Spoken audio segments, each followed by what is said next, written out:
So she's actually already sleeping 10 to 12 hours a night already. I have a lot of experience, so I'm going to share all the tips that I'm doing and what helps, especially that I do not believe in sleep training. I believe in setting good habits from the time they are born, and so you don't have to sleep train them. Yes, I'm a first-time mom, but I was a nanny for 10 years, so I know a lot. She's still a newborn, but she's already 12 pounds. So first, I do not have to wake her up. She can sleep as much as she wants. Second, she's formula fed. Formula fed baby can last longer without eating, and I do not have to wake up to breastfeed her or to pump. Fourth, because she's formula fed, I know exactly how many ounces she's getting, and the goal is to give them the entire 24 ounces because she's 7 weeks, so now she's getting the full amount, 24 ounces for the 12 hours of during the day. You want them to eat all their calories for the day in the entire time that they are awake, not at night. So right now she eats 5 ounces 5 times a day, but before it was 8 meals a day and then 7. We slowly increase her ounces, and then we reduce the amount of meal, which is another point, fifth point, to not do feeding on demand. Feeding on demand only teach them that they can have snacks as much as they want when they're bored, when they're hungry, when they're tired, they just want a snack. And so that's why you're teaching them. So in the middle of the night, when they wake up, what they're gonna do, they want a snack. So no snacks, you have to teach them to have a routine and have meal time. So I feed her 5 times a day now, 8, 11, 2, 5, 8. Before it was 6 times a day. And before that, it was 8 times a day. But I never fed her 12 times a day because I want to give her a break to her stomach too. So she eat more ounces per meal, and I give her a break. So because she's on the routine, before she was eating 6 meals a day, she was always waking up at 3 or 4 in the morning. Sometimes she still grunt during that time because it's like her body got used to that timing. It's like a clock. So now she knows exactly at what time she eats. That's why having a set meal is very important. Number 6, always have a night routine. It doesn't matter what you do, but always have a night routine. Baby and kids and even animals thrive on routine. I thrive on routine. My dogs thrive on routine. Baby do the same. So even though I do not give soap every night, when I give her a bath, I give her a bath every night, even with just water, just to teach her routine. That's the beginning of the bedtime routine. Put lotion on, put her pajama on, then feed her her last meal. Like that's the routine that you need to teach them so they know, okay, it's nighttime. 7, never let them sleep more than 2 hours during the day. You do not want them to sleep too much and then they're gonna have their night and day switch. That should never ever be a thing. You are the mom. You have to teach them when to wake up, when to go to sleep, when to eat. This is your job. You cannot let them choose. If you let them decide, it's gonna be a whole fiasco, okay? You wake them up every 2 hours. They only take short nap during the day. That way they know when the day is and when is the night, which also come with whatever number 8 at this point.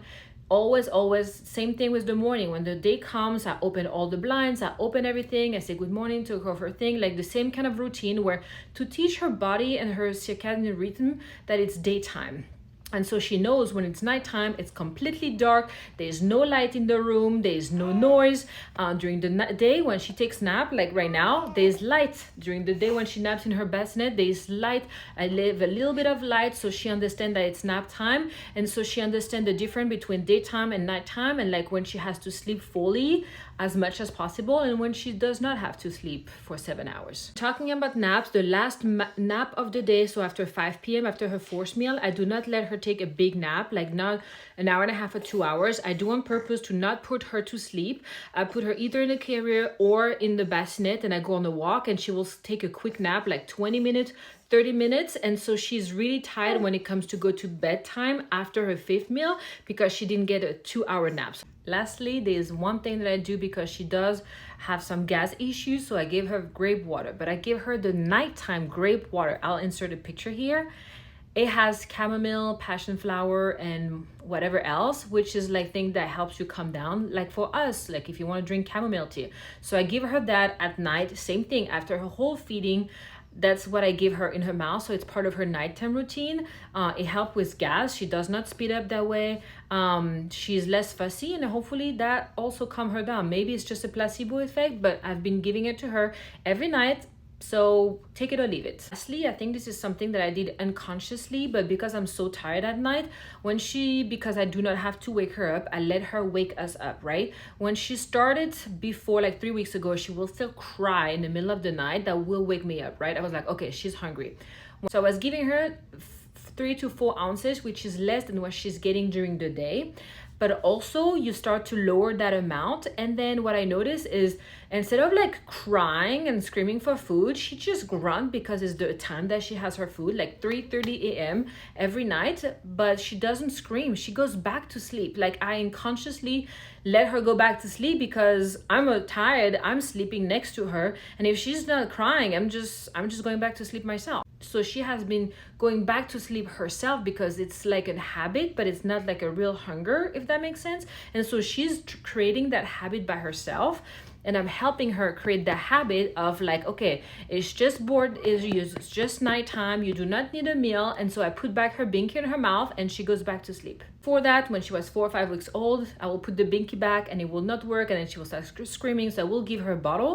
But now I just put back the binky and she literally just go back to sleep. But right now, the last 2 nights, I don't even have to put the binky back. Sometimes I do, sometimes I don't. Sometimes she literally sleeps through the entire night without waking us up, and sometimes she will grunt, sometimes she'll poop, whatever. She will like do things, but she's also always go back right back to sleep. Like she know it's nighttime. I do not turn on a light during the night. What I do is I have a red light that I have over her crib if I have to like put her binky back in, or if I have to change her diaper. I do not light anything. I do not have eye contact with her. I do not talk to her. All I do is shush her, put the binky back in, and either feed her or change her diaper.